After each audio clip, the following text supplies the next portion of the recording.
Good evening, everyone. Ms. Dofi mentioned earlier that we are indeed to experience a heavier wave of poverty in Namibia. And currently, looking at the statistics, show that 43% of Namibians live in multidimensional poverty, 59% in rural areas, and 29% in urban areas.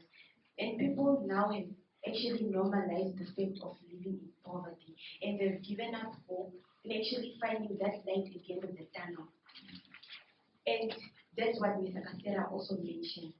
So my question is, as the leader of tomorrow, as a school-going learner, or the next person in line to alleviate poverty, how can I reassure people that there is indeed light at the end of the tunnel? And at the end of the tunnel, because it's disheartening to see fellow school-going learners living in extreme poverty, how can I, as a school-going learner or as an individual, do to make an impact looking at the current situation? What measures can I take?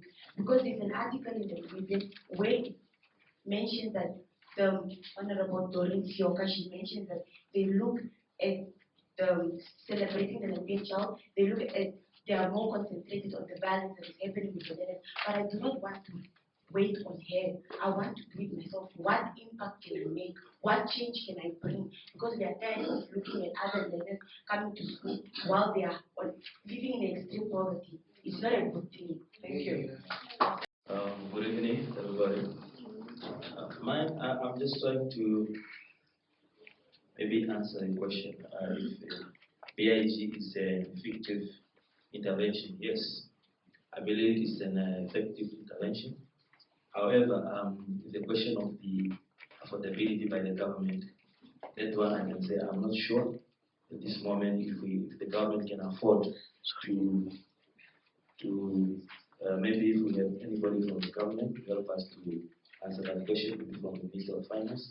But I strongly not sure at this moment in time if the government can afford. But my question is, do we have examples anywhere where it was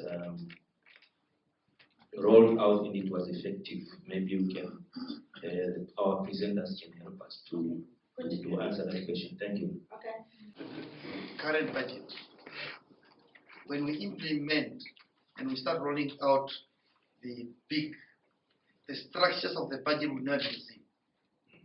Even the revenue that will come in the government will never be the same. So basing our argument on the current budget, we are doing injustice to a very noble exercise in implementing big. Okay. That is one. Secondly, is the issues of, you were saying that the 3% that is given to public servant have increased the spending, but you're not talking about the impact to the society. Because statistics prove that every working Namibian take care of extra 8 non-working Namibians, which is a social impact of 3%, which most economics do not talk about. The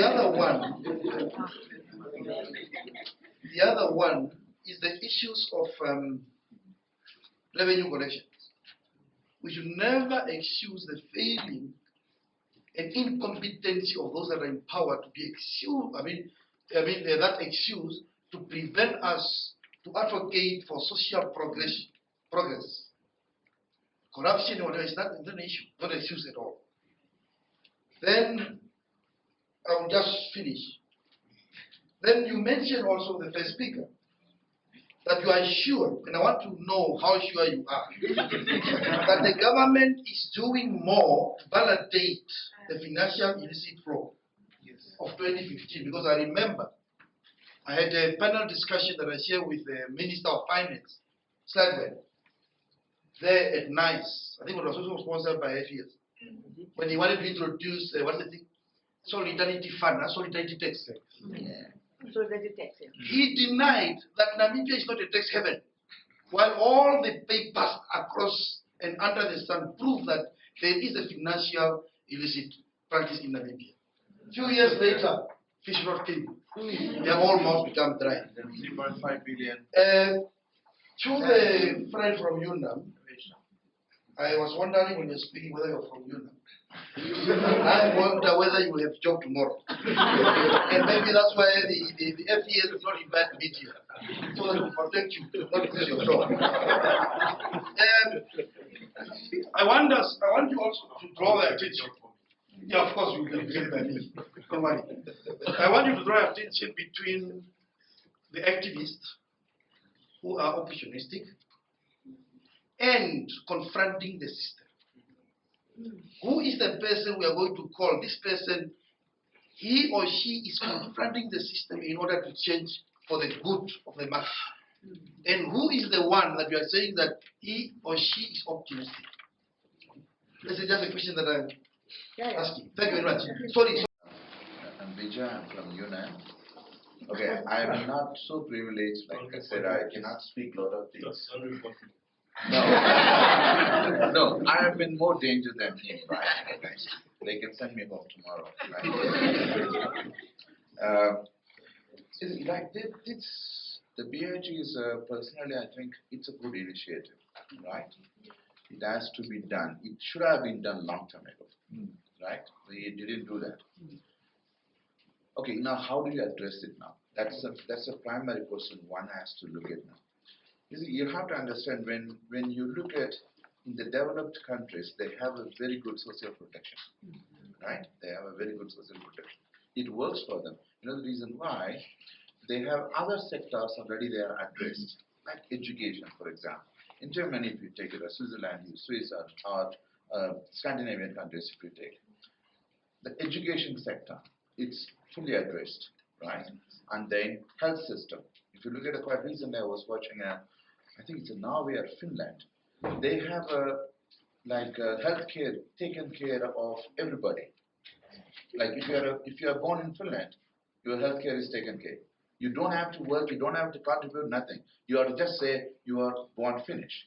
That's it. I'm Finnish, and now I'm a bit cursed. I need to be corrected.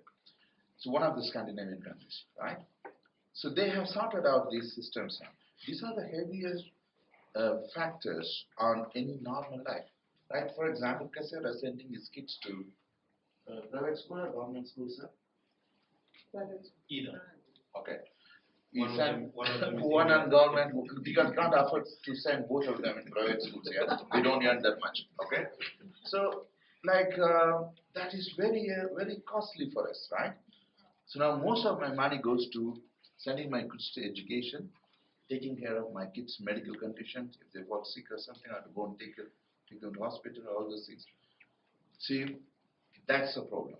So my spending, my earning, if you look at more big chunk, goes to these prime two sectors.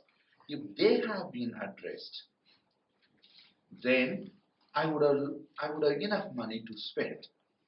So I would spend in many businesses. Right? Now I'm thinking twice. Can I go and buy one shirt or two shirts? You see, like last time I bought a shirt, it was 6 years ago. The shirt was bought 6 years ago. Believe me. Right? I'm thinking twice now. I can't. Honestly speaking, I went to buy a shorts during the summer, and then the price was like $600. I was like, are you guys serious? When did this happen? Then I went home, I took all my old shorts, I went to the tailor, you know what, listen here, you can put some pieces of clothes and expand my width, right, and make it usable. I got I spent about $300, I got about 6 shorts now. I didn't buy the new one. I can't afford it. You see, this is the situation. So now, we are thinking now, okay, like, I'm a poor person. In this country, if you're working at UNAM or NAS, you're poor. You don't think you're rich or all poor. No. We budget. As long as you are budgeting, that means you're poor. Right? Okay, you have only spent within these limits. Like, I'm telling my kid, when I go take him to the shop, if you see him, if you ask me, so, Papa, I want that one, I tell him, you know what, I didn't budget for that. And my son understands. He's 6 years old.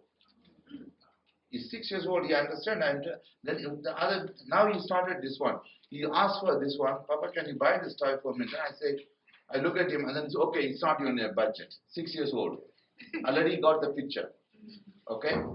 So that's a condition now. So government has missed out a lot of things now. And people were also sleeping, especially in the developing countries. Like I'm from India, one of the poorest countries, right?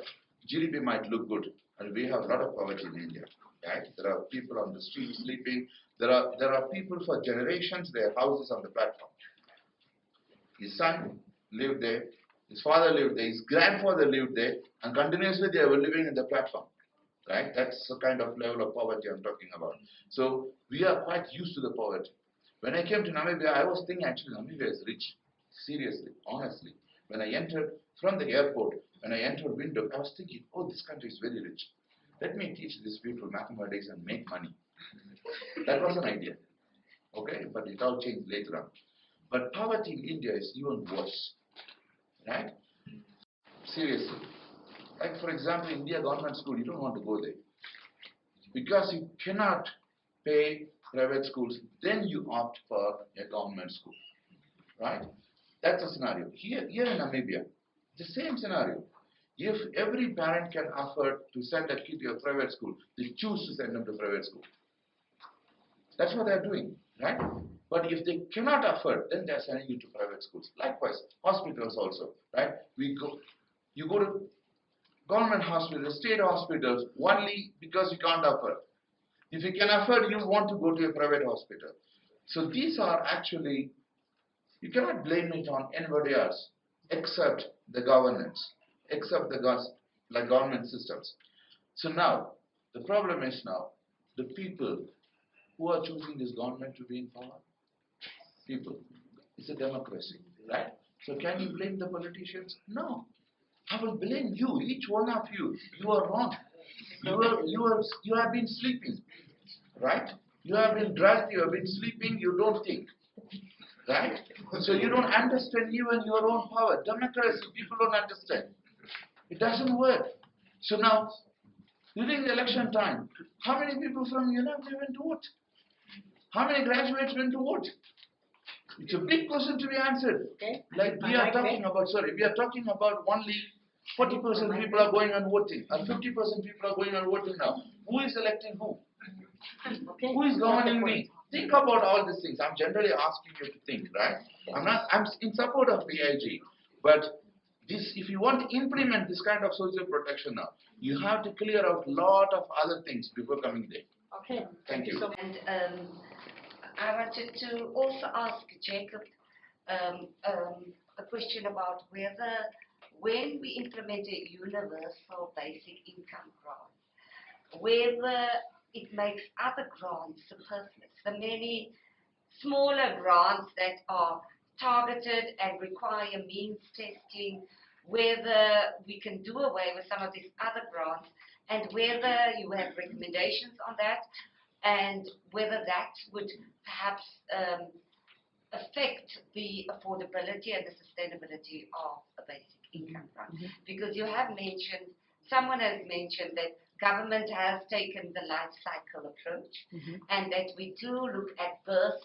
But if we look at the statistics, only 24% of women get maternity benefits. So what happens to all the other women that are excluded? And so perhaps the question is, will the BIG be able to replace some of the other current grants that we have? Okay. Invite Evans to come in and answer to the what ones. So I think you're starting with the last question around whether the BIG should replace some of the grants. I think I answered that question in one of my slides where I showed the life cycle approach to social protection. I think the key argument is that at each and every stage of the life cycle, there are each sort of specific risks that each individual faces. So the question is, I think we should be able to separate issues in terms of the intention and what is actually happening. So the intention is to ensure that at each and every stage you have tools to address the age-specific vulnerabilities. Take note that the coverage for maternal is a bit low, but also happy that maybe the old age pension we've reached almost 90%. 97% coverage. So we're almost near universal coverage. I think that's the intention of the policy. But again, questions of affordability, feasibility come into play in terms of how far we can go in terms of providing coverage for each of those. But I think the answer to that is the intention shouldn't be to shrink the benefits or to take from Joe and give to Peter, if I may put it that way. But the intention should be to ensure that everyone, like you mentioned, poverty. I think there's a young lady who highlighted issues around multidimensional poverty. According to that report, when you do the disaggregation of poverty by age groups, which is in that report, you can actually see that at each and every stage, if poverty is high from childhood as you go up. So the question is, you cannot just come in with a basic income grant and you say you are removing the child count. I hope I've answered anyway. So the question, I think, is not about shrinking the benefits or taking from someone and giving to all, but it's really to ensure that each and every stage in life cycle we have enough sort of coverage and protection. Okay, the first question, someone else, we have to answer that. That the young lady asked over the examples of BIG countries. I think the professor has already mentioned the Scandinavian countries who have implemented a similar approach. But I think it differs depending on the package that's offered. But I think examples you might be looking for Finland and Norway are some of the countries that have actually implemented the basic income grant, Georgia and Brazil, among others. 3%, obviously there's follow-through impact of that, if I got you very well. Again, the question is not taking from one and giving the other person. The 3% wage increase, whilst it will probably, I guess there was a lot of debate in terms of how much that increment should have been, and also based on the impact of inflation, impact of the economic crisis. I think real wages have kind of been eroded over time for civil servants. But on the flip side, you're looking at the fiscal implications of that, not discounting the fact that real wages have actually been eroded by inflation. Whether I'm sure and how far I am sure, I am very, very sure, because I'm also part of the I've been participating in some of the discussions and some of the analysis to estimate illicit financial flows. Namibia, there's a pilot project that is being led by one of our United Nations agents, UNECA, the United Nations Economic Commission for Africa, to estimate, building on the Thabo Mbeki report on illicit financial flows from 2015. So there are statistical tools that have been developed to estimate. We won't have the results now, but it's an ongoing kind of process. So it's how sure I am. I think those are the key questions that I will respond to. Thank you. Well, I think the young lady that asked us what she should do, that's very interesting, how you personalize the transition. And I think we have to make this quite personal. We have to make poverty very personal, because any one of us can actually find themselves in that category at any time.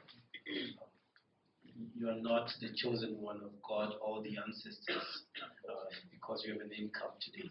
You can find yourself in that game. So I think in your own capacity, whatever it is that you're able to do to help fellow learners at school, do it. And I think one of the things that my daughter does is, my daughter is not in a private school. That's by her own choice.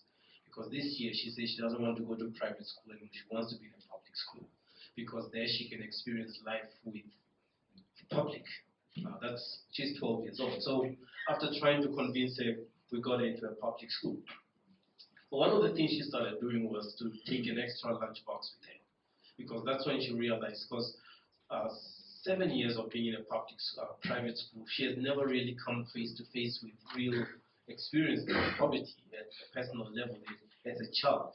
So she started taking extra food with her, which she thinks that in her class, kids that do not have can actually come to her, and she gives them either an extra apple or banana, whatever it is that she's taking. And I think these are some of the ways, because you can just imagine a hungry child can never actually concentrate, because you are there explaining all your mathematics and science and whatever, and he or she is thinking, where's my next meal after school? And I think those are some of the basic things you can think about, that from your own allowance, if your parents, if you come from such a privileged home, to be able to share that with fellow classmates, and probably where you can volunteer. But then the benevolent opportunists that you asked me about. So I think there are benevolent opportunities that we find among activists, which is a good thing. It's positive that there can be both negative and positive coming out of that.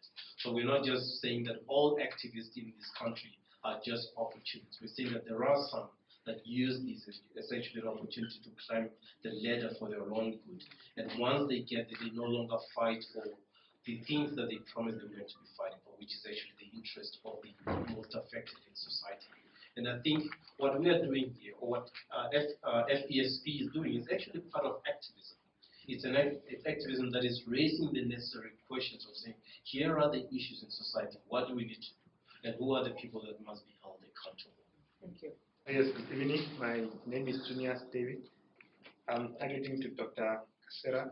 You mentioned about the opportunistic activism, and they use what they call maybe the bait to attract masses. And also one such like this basic, the big to attract masses. Maybe the reason it's not attracting masses, it's sort of, which is not what society needs. But so how do we do it big to attract the masses, like for the good cause, something like that? Okay. Yeah. Yes, good evening. I would actually like to strike 3 points. First of all, I think I really would like to draw our attention to one sentence that I personally find very, very important. No one is left out. This is part of the BIG campaign. And this universality aspect, I think, is crucial. Because even when you look at the child grant, how many children, what's the percentage of children that really receive it? These 250 bucks. And what was it? 24% of women only, are, the benefits, enjoy the benefits of the maternity grant. So really, let's look at those who are left out. So this is the very first, very, very valid and very precious and rich contribution to the discussion, because we think to look at both. You have to look at economics. There's no way around it. And when we discuss economics, we have to discuss that human resources are precious. And it's a waste. It's a waste to let them lie down. So that certainly, and also it comes with socioeconomic costs to do that. I mean, you've been alluding to that in terms of crime and school dropouts and teenage pregnancies and all of that. Yes, it comes with high costs, so economically speaking. But then again, I think it's also highly, highly important to look at it, as you did, Vasilios, from a philosophical point of view and from a human rights aspect point of view. This is very, very important, because I think, to me personally, the biggest enemy is in our head, because we are all raised in a culture that is embedded in this wage labor paradigm. We all think we are only entitled to get something when we do something for it. To change this mindset, actually, it's a lot of challenge. It's a huge challenge to all of us, I think. But it's necessary. It's necessary if we are to really move forward. And that's something that we all can do. We can all start working on that. And I think then all of it, automatically, another political approach will emerge, I think. Being less indulgent, being less patient, maybe being, more demanding. I don't know. So, thank you very much. Next, I have just a short question from Mr. Jacobs and also from you now. Before, it's a long time ago, 10 years maybe, and I was thinking about the parallels with in Namibia when we came here. I was very, very happy that there is a lot of funds given to the old age people. Yeah. And now, in all African countries or developing countries, we find there is a population is mostly 80% are young people, are youth. And this youth, of course, they need a lot of support. So why these things until now not yet changed? This support from the old age people should go a little bit to the young people. They have to be supported because we can see a lot of people they are in need. And these things it's really not changed. And also we lose a lot of old age people. They die early, like more than in Europe. In European people, they stay up to 90 years. In African or developing countries, I think like 50 years or 60 years when they pass away in some countries. But we have youth. We have more than 80%. They're all driving, moving to. They want to migrate it because there is no support for them. And this has to be done now. There is something really has to be done. Okay. We see always the young people, they take boats, they die in the middle, what they call it, in the Mediterranean. So what can be done to these young people? Okay, we got the question. I just wanted to make a few comments on the first presentation, in particular the sources of funding for such a big. What was missing, I must say, from the presentation is non-tax revenue.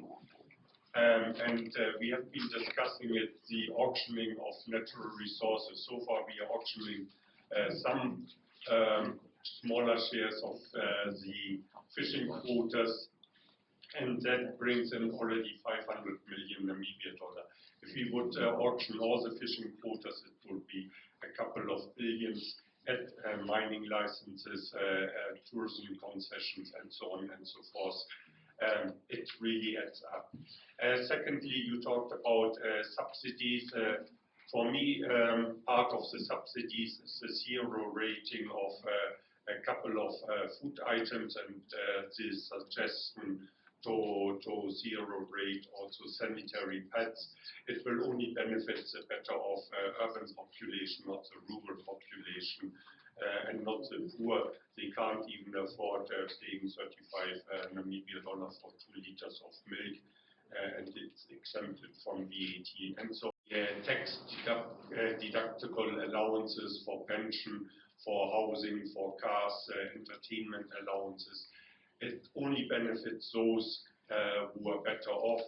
Those who earn less than 50,000 don't pay tax at all. So, and they are the ones who deserve our support and government support, not those who earn millions. Just one concrete example, this new suggestion of increasing the pension or tax deductible pension fund contributions to 150,000 will benefit someone who earns more than 1.5 million. They have immediately 55,000 more in the pockets. That's almost the average income of America. Okay. I would just like to make a quick comment on the issue of the government's corruption and illicit flow of funds. I think the government has the habit of painting a very beautiful picture on their index, especially when it comes to their reporting, when they have to report to international organizations like IMF and so on. I think we as CSOs also have a very powerful tool, which is called shadow reports, where we can also always counter government reports with our own research as well, and say, no, this is not true. Do on the ground research, and we need to increase and give pressure to the government, and also involve the international organizations like EU and so on that are willing always to support us in this. Okay, thank you so much.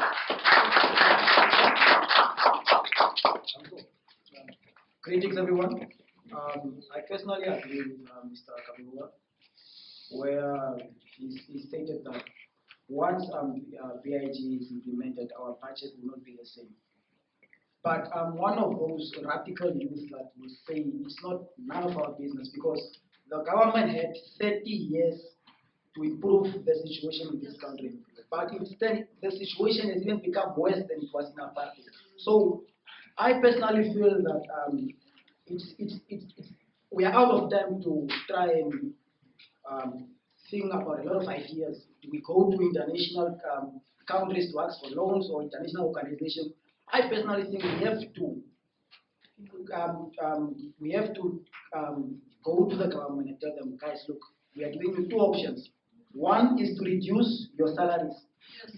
Second is to cut some budgets that are in some of the ministries, like for example, the Ministry of Rural and Rural Development. There is this budget board, but over the years, that budget is being not utilized. The municipalities are getting that budget, they send them back to the ministry. So it is okay if you are saying you are not willing to cut down your salaries or your allowances, such of these entertainment allowances, I don't even know what they use them for. So it is use the development budget board amount that is allocated to the municipality that they do not utilize as the first step. After that, we look at other issues. And I'm sorry if maybe there's a government official, but it's about time we call out our government officials. Stop. I don't know, one of my member of parliament one day said that the government should stop pussyfooting around issues. So they should stop pussyfooting around serious issues and tell us straight, are they really for the Namibian citizens, yes or no? That's I don't know. I do support UBIG for these reasons. UBIG is not something that we need to attend to because we have surplus. I think there is an element that is there or a stuff that is there to attend to the basic or core of human dignity. And it is not something that you are trying to push into the budget. I believe it is already in the budget, but it's being ignored. It answers the very core of ourselves. And the fact that it is basic, I believe that's where the government should prove itself by answering to the basic needs of a human entity. So this is my echo. Why should it be universal? I believe it should be universal so that it can attend to the intended recipient or beneficiary. Once we put some structures in some, like what the first speaker said, once we put some conditions, we are likely going to miss the intended goal of this aspect. Thank you. Good evening, everyone. I feel very bad having to ask this, but I think it needs to be addressed. I'm coming from the point of view of give a man fish and he'll have a meal, and teach a man how to fish and he'll have a meal forever. Right now we are thinking of giving people money. And we all know that if you get money like that, you won't even value it. And if everyone has $100, bread will become $100, and then it will still be poverty. So instead of us doing this, why don't we use the money? Just stop there. I really want to protect you. We have to allow everybody to say what they think. Please respect her so she can hear why she's saying what she's saying. Go ahead. Why don't we, instead of collecting these funds and giving to the people, why don't we collect these funds and instead create income generating opportunities for the people so that they will have more dignity, even knowing that they did something to provide for themselves. Plus the economy of the country will become better. Plus, even if something were to happen and then this finding of funds stops, the income generating will still continue. It will be an ongoing thing. Thank you so much. So I just wanted to say, with respect to BIG, the question we should ask ourselves, how do we increase the revenue of government? And it's a very serious question, because if you think about what James Lopez said in terms of how should we expand the economy, they just thought about green hydrogen. And I think it's also, how could the state allow an economic advisory point of view to put all their eggs in one basket? There should have been multi-pronged. There should have been the blue economy, which has got much more money, as if you think about it. If you take all the fishing quotas away and you give it to the state, that's a hell of an impact. It's instant impact. So the question I would rather say is that how do we increase that income or revenue towards the state? There's two things I think about. Firstly, we should think about doing carbon tax for mines. very basic and easy, and we can progressively move it along. And secondly, multinational companies around the world are asking themselves two questions globally. You guys can Google this. Firstly, how to become carbon neutral, or how to become zero carbon? And they ask themselves these questions, and they would like to reflect this as an example on their financial books. And Namdeb is one of those companies, just so you know. So as an example, they invested through Namdeb Foundation 26 million in a company called Blue Cow, which is in Netherlands, the first in its world where they're doing a project where they're doing seaweed to absorb carbon dioxide. Okay, so this reflects on their financial books, and if a company like Namdeb can do it, what is stopping other global companies from investing in our blue economy, as an example, to offset this? And that is something, because it will come up in Namibia, just so you know, that we have euro debt coming up. We need to pay it back. We're going to most likely do a debt swap for our natural resources. It will most likely happen, because I don't see how we're going to pay this back. And most people don't even know about this. So that's the second thing. And a more practical note, the school learner, the more practical note, I think the most important thing is also, to be quite practical, guys, you guys need to go off the grid, because we pay 30 to 40% more than South Africans for electricity. Just so you know, Hobabas is the highest in the country. Because of tariffs. Yeah, I mean, people don't understand. So, so the question is to ask yourself, for yourself, is that you need to go off the grid. And then the solutions and the technologies are there. It's just that we love the convenience of electricity, just switching off your lights on. But you need to think like that more and more and more. There are solutions for that. And I think community gardens is another thing for yourself and for people around you. And more importantly, to help yourself and help your community, you can do a counseling course. Like I did an addiction counseling course, because a lot of my community members have got addiction problems. And that's also a side effect of poverty, I would say. So you can also comment on that. So that's just my 2 cents around it. Okay. Yeah. Thank you. Thank you very much, Mr. Jacob and Mr. Sirius. I think we've enlightened the conversation. For me, it's more of an issue of perhaps a recommendation. And maybe this question is also related to the committee, economic, social justice and trust. So I see maybe you've been pushing this discussion, this discourse for some time now. I just feel perhaps we should also change the approach. If Mr. Jacob is saying, at the moment we have 70% our debt level. Yeah. So now this is the government fiscal position. So you could already see within the fiscal position of the government, it's bleeding literally. So, but what could be the alternative that we should present to the government in support of the basic income grant? Because if we just approach the situation with the same frame setup, you are also not really being proactive and innovative in your approach, because you're only presenting, if that is, since throughout the 20 years, it's the same approach, you are not being approached and creative, innovative in your systematic approach to the situation. And I think that's one thing we have to do. And what I feel here, maybe, private sectors, everyday conversation with institutions, there's quite a lot of money. Say, for example, money that are allocated to private sectors for social responsibility. We don't really present an alternative of basic income grant other than the government. And I feel like we need to find another framework to see how we can penetrate institutions that are outside the government, also to fund this kind of project. Okay. So maybe a discussion around those things maybe to also help just to get something from the other institution. Okay. Thank you. Thank you. To the lady with the red hair. If people get that money, it's their money. It's not to use it on alcohol or such things. It's their money. It's a right. You can't say because they use it for bad things.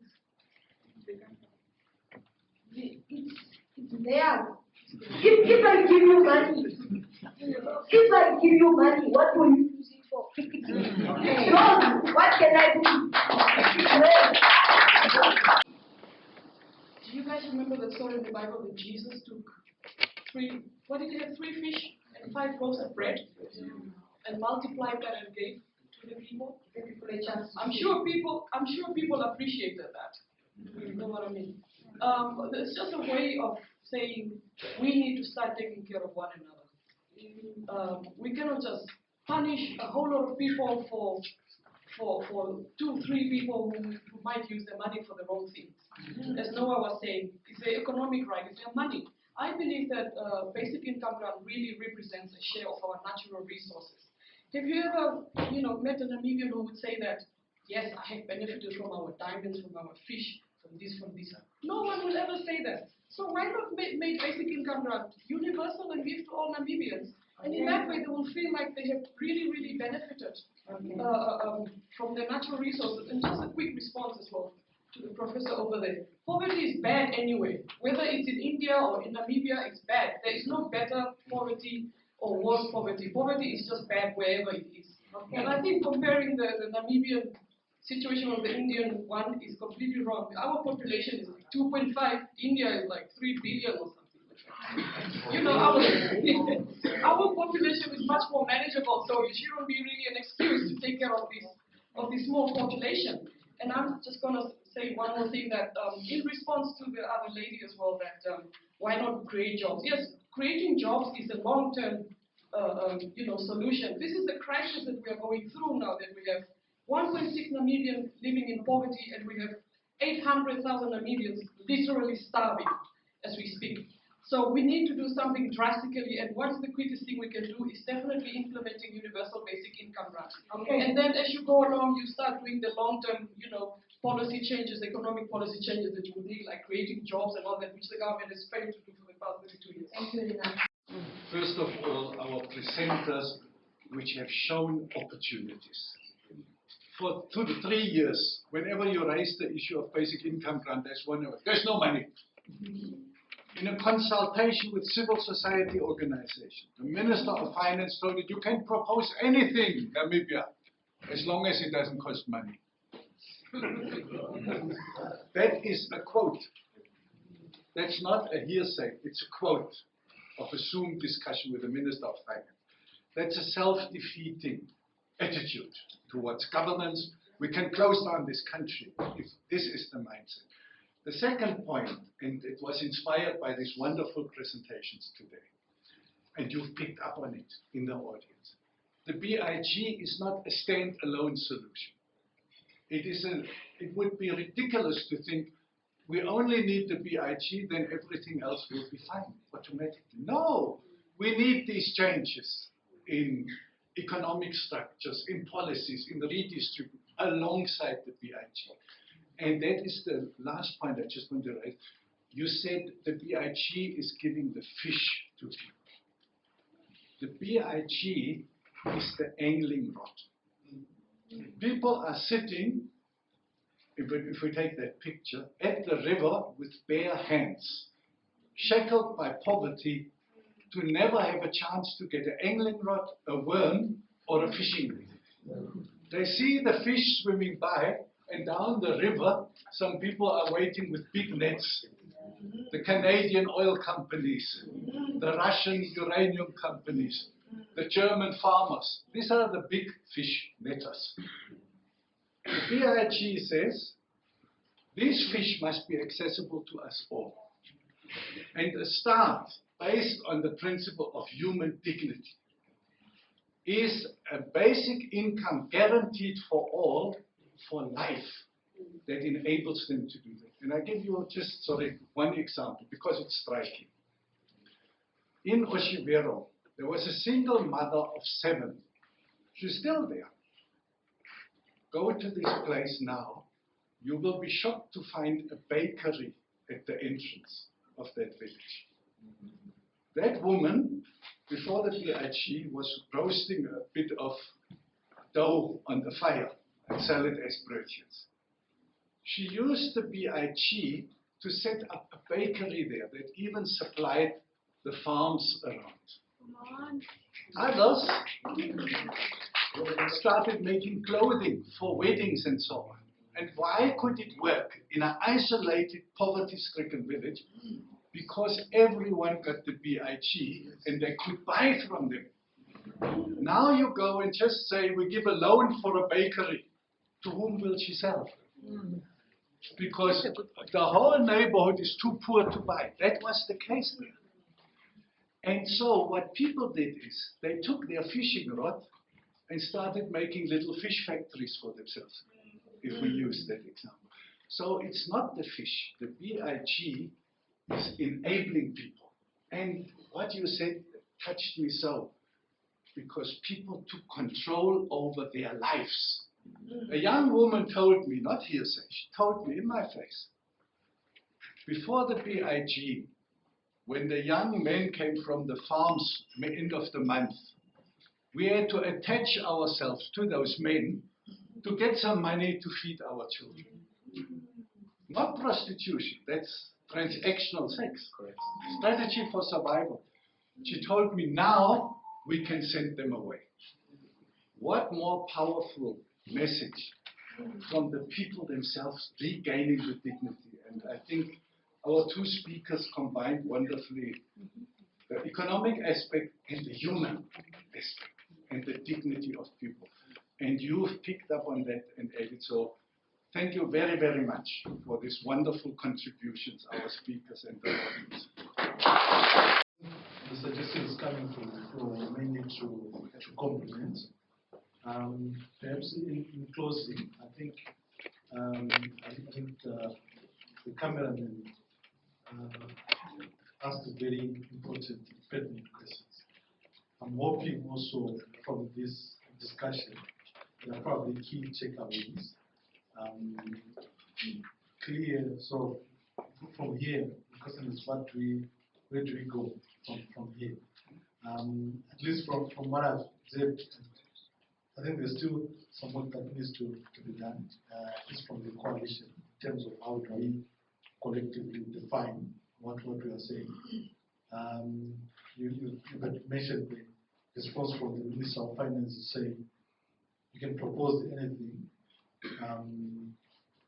I would also assume that if we go with a narrative where we have clear costings and clear options, what would be the reaction? I'm just trying to think what would be the outcome if you're going to go with a well-costed kind of request and with clear sort of options in terms of how to finance it. What will be the outcome? But I think it's been very interesting sort of discussion. I think some of the suggestions coming from the floor were quite also enlightening. It enhance our thinking in terms of also this discussion point. I don't want to take long. Dear to the good professor also.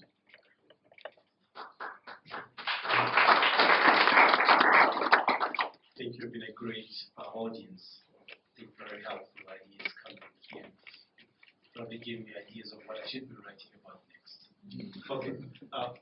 But I think we should see BIG. BIG is not about money. So that's the least of things. It's not about money. BIG is about humans. I think if we grasp that concept, that we will actually change our structures to ensure that people in this country are really living as people. You see, it's one thing to see a lot out there, but still feel so deprived of what you see because it does not translate in you actually living what you witness. If you live in Babylon and you look over to the other side, you see red roofs, green roofs, tall trees. And if you look from window or anywhere else to the other side, it's all shining. And it's not beautiful shining. It's a very ugly shine. It's about humans living actually a life of dignity. And I think a diminished human being as a result of poverty is not fully human.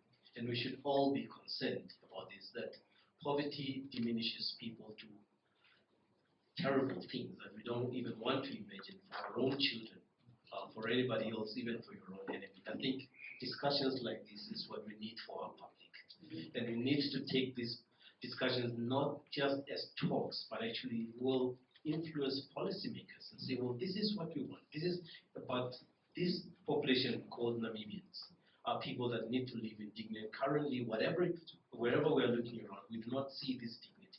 It does not reflect our policies. It does not. It's a denial of our own constitutional confession that we are here. That the Constitution talks about living a life of dignity. Everything else we see does not reflect that Constitution. I think that is what VIG is about. So we should make it less about money and say it is about actually being human. Okay. Thank you so much for this great opportunity. I hope you guys had a wonderful evening. And I hope this is just not another panel discussion whereby we have a discussion and then we go home. Right? And I just really want to impress upon youth and really push you guys to really strive for what is right. And really, we have got resources within our land, but we just to find out that actually most of it is actually living in poverty, about 68% of the population. And I really just want to as well thank people that came from far as the northern side, and I just want you guys to clap hands for them. Hard work, guys, hard. Thank you. That's a sign of commitment that they are willing to take up and fight for the justice or what is right as well. And I as well want to thank our panelists and our wonderful moderator here, and as well the Forum for Experts on Social Protection. Just want to thank them and thank Ms. India for really touching this wonderful workshop today. And I really just want to summarize and just quote one of the things that was mentioned by Mr. Jacob Nyamanzao. The quote from Nelson Mandela, that you shouldn't be proud when you advocate for poverty, but this is a right. And I brought as well my constitution, which is a very fundamental book. But when you show this to a poor person, what is going on? So, we young people, and when I'm talking to young people, you say, yes, please, young people, fight for your generation. And I'm seeing, even I think Mr. Lechigan has well relate here, that some of the varsity students, they even go around dating with taxi drivers. It's a shame. It's a shame. At least with the basic income grant, at least you are enabled at least to pay for your taxi fees until the end of the month, right? Varsity students, can you hear me? You're here. Thank you so much for this wonderful evening.